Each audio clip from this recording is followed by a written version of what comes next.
Quel bon temps en présence de Dieu. Wow! Quel privilège et c'est un bonheur de pouvoir servir notre grand roi. C'est toujours un honneur de pouvoir apporter la parole malgré le stress. Merci Seigneur de m'utiliser ce soir pour transmettre ta vision, oh Dieu. Merci, oh Dieu. Je vais être souple entre tes doigts. Je vais écouter ta voix et me laisser guider par toi, Seigneur. Que ma bouche soit la tienne ce soir pour partager ce que tu as déposé dans mon cœur, Seigneur. Merci d'ouvrir nos cœurs et recevoir ce message. Que chacun de nous, on puisse ressortir d'ici encouragé, fortifié dans notre foi, motivé dans notre marche pour pouvoir avancer, peu importe les difficultés et les obstacles qui vont être devant nous. Dans le nom précieux de Jésus, je te prie, Seigneur. Amen. Tout d'abord, avant de commencer, j'aimerais dire que dimanche, j'étais assis dans mon banc pendant la prédication, puis j'entendais le pasteur Gérard parler, puis honnêtement, je capotais parce qu'il disait plein d'affaires que j'avais déjà prévues dans mon message. Fait que là, j'avais deux choix. Soit dire, Seigneur, là, faut que tu me donnes autre chose, parce que le monde va dire que je copie. Ou bien d'être plutôt émerveillé puis dire « Wow, Seigneur, tu nous guides dans la même pensée, c'est vraiment toi. » Fait que j'ai choisi la deuxième attitude puis de poursuivre dans ce que j'avais commencé de préparer. Fait que ça fait un petit bout de temps que je sais que je vais apporter le message ce soir. Fait que dans ce temps-là, on est davantage en mode réception pour permettre à Dieu de nous guider, pour qu'il nous conduise quand on est en préparation d'un message. Alors, c'est vraiment dans cet état d'esprit-là que je suis depuis plusieurs semaines. Puis quand je méditais sur le message à apporter, mon cœur était en réflexion sur comment est-ce que je peux être un agent d'inspiration dans ton royaume, Seigneur. Quels sont les critères que je dois avoir pour refléter ta gloire et être inspirante pour les gens qui ne te connaissent pas? Comment est-ce que je peux, Seigneur, influencer les gens et leur donner le goût de te connaître? C'était ça la base un peu de ma réflexion. Et puis tout revenait toujours à ce que je vis en ce moment dans mon histoire de coach. En fait, le Seigneur me dit, qu'est-ce que tu fais quand tu veux développer ta business de coaching? C'est un peu la même chose qu'il me disait de faire. Tu sais, tu veux que les gens expérimentent une formule de remise en forme, que toi, ça te transforme. Fait qu'est-ce qu'il faut que tu fasses? Il faut que tu sois le produit du produit. Il faut que tu démontres puis tu partages ton expérience personnelle. C'est ça qui touche les gens. Il faut t'en parler, il faut t'inviter. Fait que c'est vrai qu'on doit inspirer les gens par l'exemple qu'on démontre, mais à un moment ou à un autre, il faut pousser un peu plus loin, puis il faut avoir des cœurs à cœur avec les gens, puis leur parler. Puis je le vis au quotidien avec le coaching parce que j'ai beau mettre ma page active, publiée à tous les jours, j'ai beau prêcher par l'exemple, la seule façon d'atteindre les gens, c'est d'aller leur parler en privé. Tu sais, puis je l'ai testé cette semaine, j'ai envoyé presque pas de messages, puis j'ai atteint personne. Oui, j'ai atteint des gens, je sais que les gens lisent puis sont atteints, c'est pas ça que je veux dire, mais si on veut vraiment que quelqu'un débute une remise en forme, là, je parle de ça parce que c'est ça que je vis, là, mais fait que c'est la même chose spirituellement. Tu sais, si on veut que des gens viennent, oui, il faut prêcher par l'exemple, il faut être un modèle, je ne dis pas qu'il ne faut pas être un modèle, il faut être un modèle, mais à un moment donné, il faut s'asseoir puis raconter aux gens qu'est-ce qu'on vit. Qu'est-ce qui a transformé notre vie? Puis là, ils vont avoir envie encore plus de le connaître. Parce que dans le fond, c'est un cadeau inestimable qu'on possède, qu'on a entre les mains. On a le don gratuit de Jésus qui a complètement changé notre vie. Fait que c'est ça qu'on veut partager. Fait que qu'est-ce que je dois faire pour être un agent d'inspiration? Numéro 1, je dois aller à la source.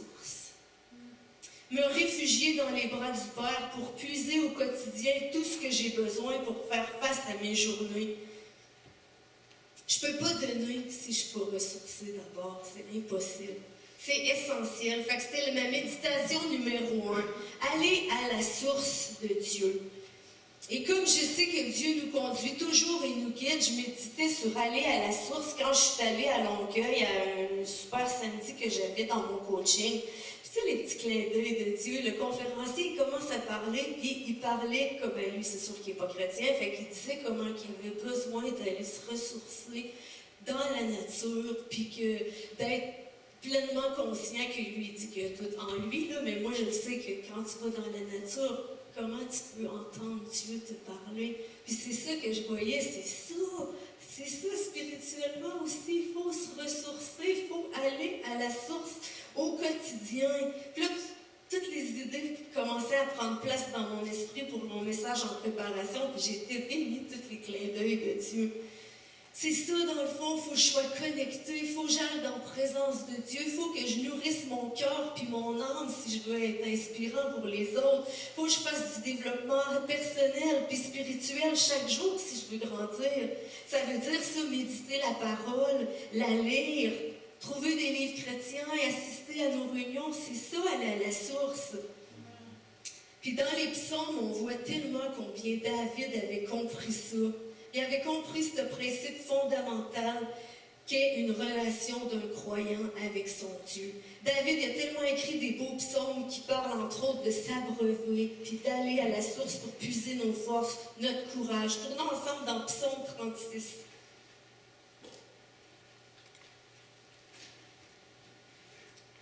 Qui a leur Bible?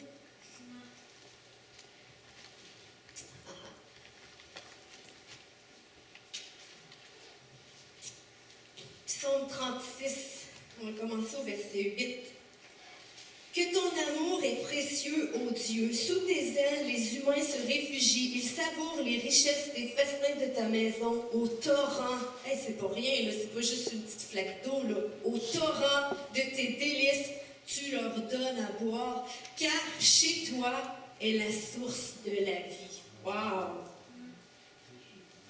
Ensuite, on va tourner dans Jean 4.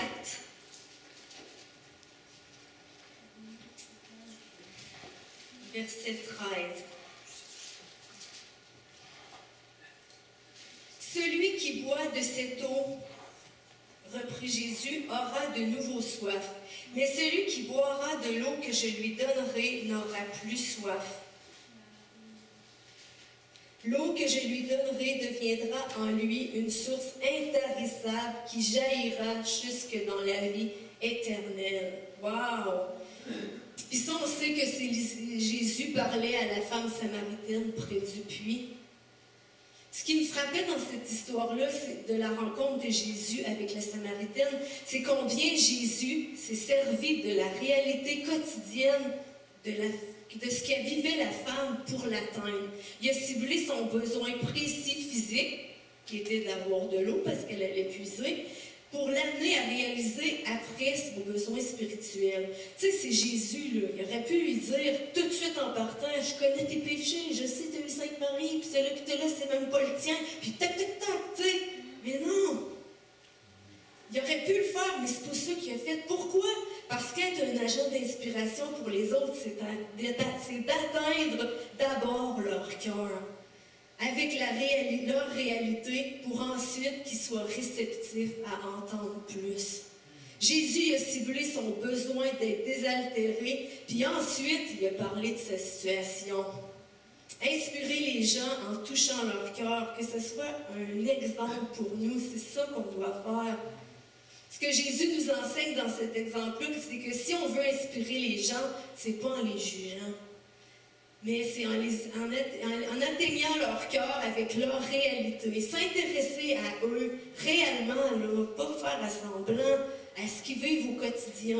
Adapter notre approche dépendamment de chaque personne. Ce ne sera pas pareil parce qu'ils ne vivent pas tous la même réalité, comme Jésus l'a fait avec la Samaritaine. Puis l'histoire nous dit qu'elle a laissé sa cruche là, puis qu'elle est partie raconter ce que Jésus lui avait dit. Ah, à son tour, elle est devenue une agente d'inspiration parce qu'elle avait vécu quelque chose avec Jésus. Grâce à son expérience et sa rencontre, d'autres voulurent aussi rencontrer Jésus parce que ça nous dit. Tournons dans Isaïe 55. Ah, je ne sais pas c'est quoi, j'ai même pas écrit le chapitre. Mais ça dit, vous tous qui avez soif, venez aux eaux.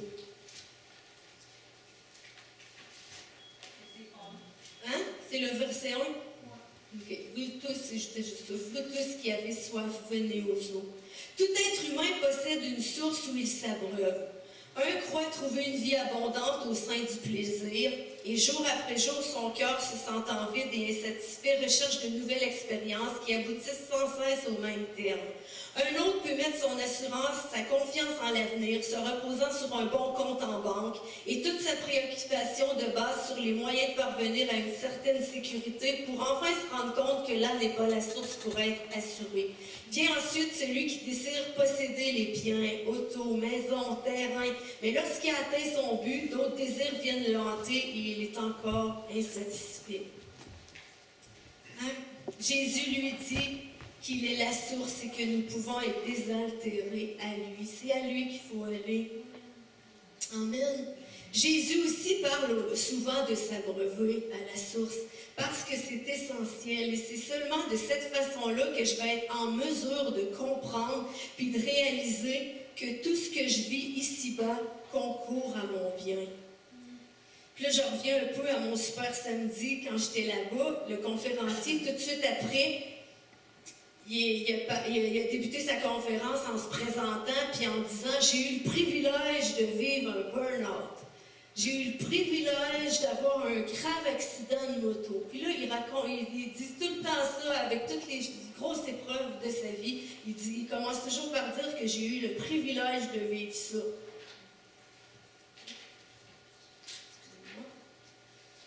Parce que ça l'a conduit à l'homme qui est aujourd'hui puis qui inspire plein de gens. C'est pas facile, hein, au sein de l'épreuve, de faire preuve d'une telle reconnaissance. Sûrement qu'au moment qu'il a vécu ces épreuves, il n'y avait pas cette attitude-là parce qu'il y a eu un cheminement pour être. Mais aujourd'hui, il peut dire « Je suis reconnaissant et j'ai eu le privilège de vivre tout ça parce que ça a fait une différence dans ma vie. » C'est ça, c'est difficile au sein de l'épreuve de faire preuve d'une reconnaissance comme ça, surtout quand on ne comprend pas ce qui nous arrive. Surtout quand on perçoit de l'injustice puis qu'on est en colère ou qu'on souffre terriblement. Ensuite, je me suis mis à méditer. Qu'est-ce qui fait que cet homme inspire autant de gens aujourd'hui? C'est ses épreuves. Tout ce qu'il a vécu dans sa vie, ça l'a formé, ça l'a fait la personne qui est aujourd'hui. J'aime beaucoup la pensée suivante. Ma douleur d'aujourd'hui sera ma force de demain. Ça ressemble un peu à celle que tu avais mis dimanche. C'est là un peu que j'ai capoté, là. Il s'est mis à parler des muscles, puis j'étais là, non, c'est ma prêche! Ouais, c'est ça, parce que je me référais à l'entraînement, puis comment est-ce que, si on veut développer nos muscles, ben, il faut qu'on souffre. Venez vous entraîner avec moi le matin, vous allez voir, si on veut développer des muscles, puis voir des résultats, ben, il faut qu'on souffre. Tous les jours, je me surpasse, puis j'essaie de trouver des programmes encore plus durs parce que je veux des résultats, je veux que ça me fasse mal, puis que, wow, c'est efficace. C'est comme ça. Fait que ma douleur d'aujourd'hui va être ma force de demain, parce que quand j'ai commencé, j'en faisais pas 30 push-ups d'affilée. Je n'étais pas capable d'en faire 2, puis c'est donc dur. Mais là, tu sais, tu développes une force. Dans le fond, c'est pour être une version améliorée. Je dois passer par la souffrance, c'est nécessaire. Non seulement je développe mon corps, mais aussi ça nous développe tellement intérieurement. Puis qu'est-ce qui est le plus important? Je m'arrêtais à méditer. Qu'est-ce qui est le plus important quand je m'entraîne comme ça? C'est de m'abreuver. Je ne vais jamais débuter un programme d'entraînement sans ma bouteille d'eau à côté. Oublie ça. Puis je les ai juste réalisé spirituellement, c'est pareil. Tu vis une épreuve et va boire. Va boire à la source, c'est là, t'en as le plus de besoin. Fait que pas juste le dimanche, mais oui, je m'abreuve le dimanche. Non. Tu sais, j'ai bu dimanche, mais je m'entraîne à tous les jours. L'eau que j'ai bu, elle est passée. Tu sais, il faut y aller à tous les jours. On ne sait pas chaque journée qu'est-ce qu'il va nous réserver. Fait qu'il faut s'abreuver, c'est essentiel, aller à la source. C'est Jésus. Savez-vous quoi? Les épreuves sont nécessaires pour nous rendre meilleurs. Elle est plate, celle-là.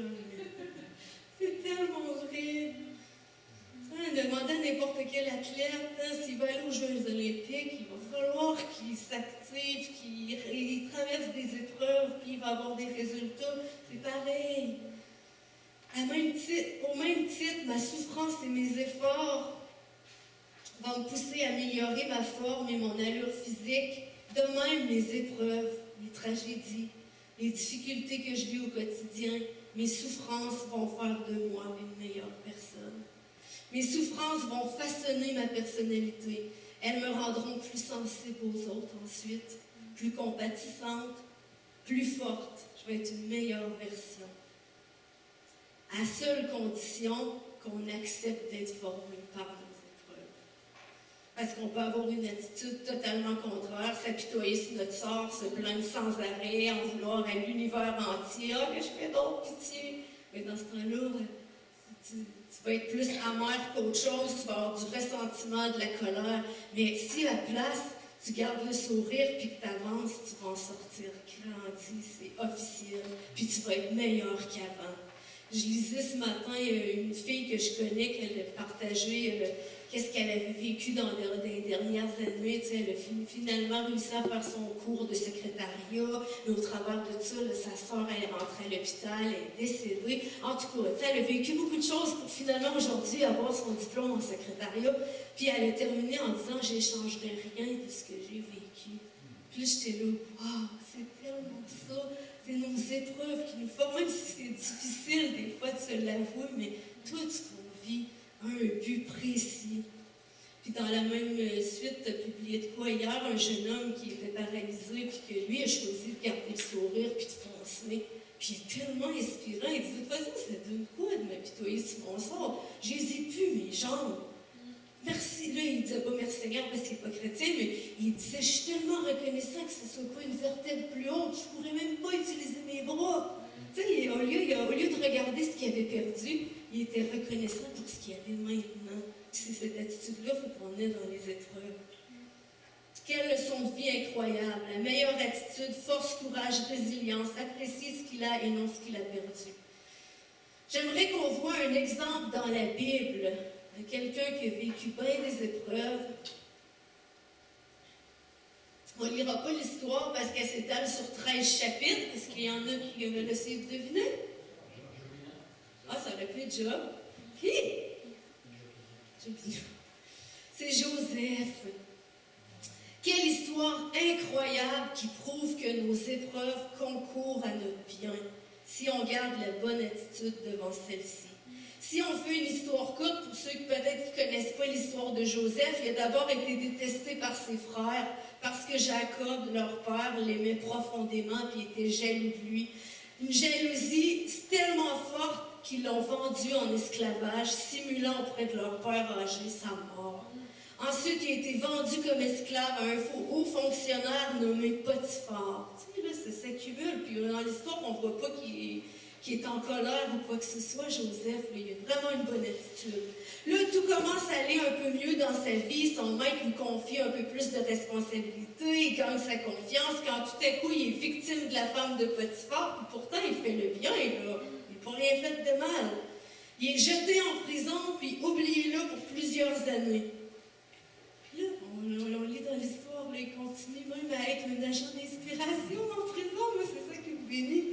Les gens allaient vers lui se faire raconter leur rêve, puis toutes ces épreuves et ces années de souffrance l'ont toutefois conduit où? À la tête du peuple.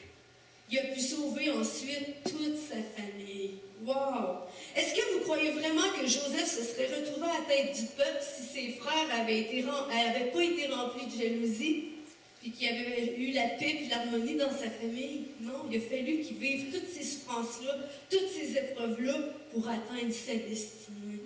Wow! Puis dans Genèse 50, 20, pour ceux qui prennent des notes, voici ce que Joseph a dit à ses frères. Vous aviez médité de faire le mal, ben Dieu l'a changé en bien.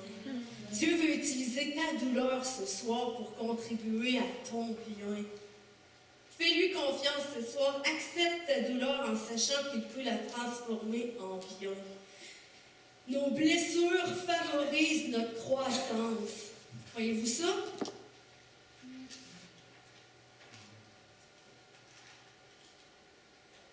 On le sait, personne n'est exempté des conflits, des critiques, des mauvais traitements. Nous devons toutefois nous demander si ces difficultés stimulent notre croissance spirituelle. On le sait tous, rien n'arrive par hasard.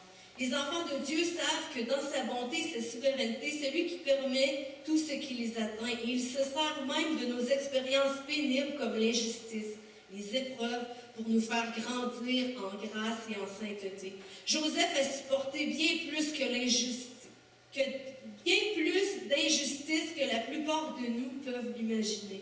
Ses frères l'ont vendu en esclavage, la femme de Potiphar a sali son nom, on l'a oublié en prison. Pendant des années, ces épreuves ont semblé ne rien produire de bon, mais Dieu visait un but. Il enseignait pendant ce temps-là ses voies à Joseph. Il le formait en vue d'un avenir meilleur. Ce principe tient pour chacun de nous. Le Seigneur ne veut pas que nous nous concentrions sur les offenses qu'on a subies, mais qu'on fixe sur lui nos yeux, qu'on s'abreuve à lui, qu'on lise sa parole pour qu'il nous révèle ses voies, ses desseins, puis qu'on continue à marcher, même si des fois c'est long avant de voir le résultat de toutes ces souffrances-là. Amen. Tournons dans 1 Pierre 3, 1. Merci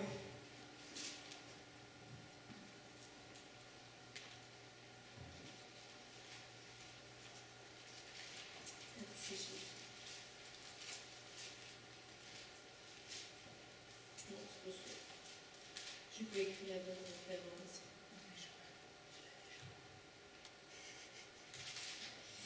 Une chose, je l'ai écrit, hein? Je l'ai écrit parce que j'ai pas d'affaire à l'écrire, je vais aller le lire en nom de l'écrire.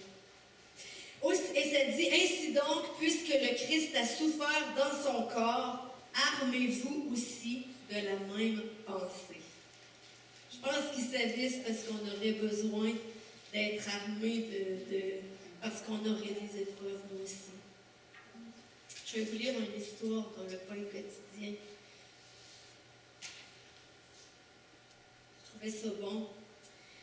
C'est pour aider des jeunes architectes qu'il emploie à comprendre les besoins de ceux pour qui il conçoit des logis.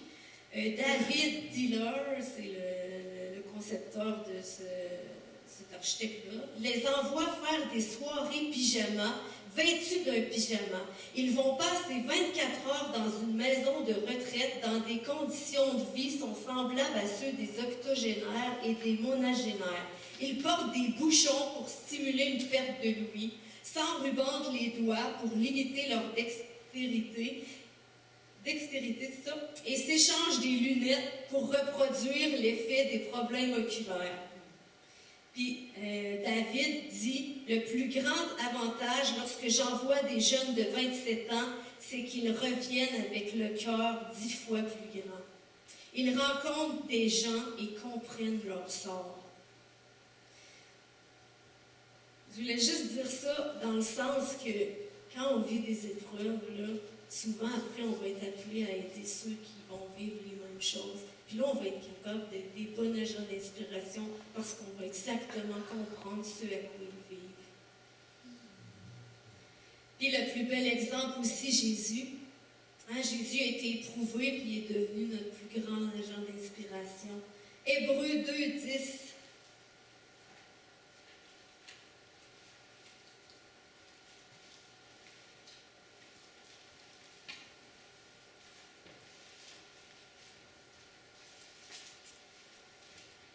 En effet, Dieu qui a créé tout ce qui existe et pour qui sont toutes choses voulait conduire beaucoup de fils à participer à sa gloire. Il lui convenait pour cela d'élever à la perfection par ses souffrances celui qui devait leur ouvrir le chemin du salut. Élevé à la perfection par ses souffrances. Fait que ça veut dire que nos souffrances nous perfectionnent. Puis au verset 18 du même chapitre, ça dit « Car puisqu'il a lui-même été éprouvé dans ce qu'il a souffert, il peut secourir ceux qui sont éprouvés. » Qui de mieux placé que Jésus pour nous comprendre ce soir? Lui aussi, il a souffert. Il est venu sur la terre, il a vécu comme nous, fait qu'il nous comprend. C'est que ce soit ce soir notre meilleur agent d'inspiration parce qu'il nous comprend. Posez-vous la question ce soir, où êtes-vous ce soir? Es-tu la personne assoiffée qui a besoin de t'abreuver? Es-tu peut-être cette personne qui nage en plein cœur d'une tempête et tu ne sais pas pantoute comment Dieu peut agir? Ou peut-être que tu es cette personne qui a vécu des choses et que maintenant Dieu est prêt à t'utiliser pour être un agent d'inspiration pour quelqu'un. Peu importe où tu es rendu dans ces trois choix-là, tu peux t'assurer d'aller à la source pour atteindre ton plein potentiel. Sois cet agent d'inspiration-là pour quelqu'un. Même au sein de ton épreuve, tu peux inspirer quelqu'un. Comme Joseph en prison. Demande-toi ce soir quel agent d'inspiration tu veux être. Moi, je veux être un agent d'inspiration qui donne le goût aux gens de le connaître. Parce que la formule d'avoir accepté Dieu dans ma vie, ça a changé ma vie. Ça me fait tellement du bien. Jésus nous a sauvés. Il veut donner le goût aux gens de vivre leur propre histoire puis qu'ils puissent, eux, à leur tour, être des agents d'inspiration. Je veux qu'ils connaissent Jésus de la même façon que je le connais. Qu'on puisse partager notre histoire aux gens. Ils ont tout à gagner. Qu'on puisse faire du bien autant que ça nous en a fait. Amen. Amen. C'était tout.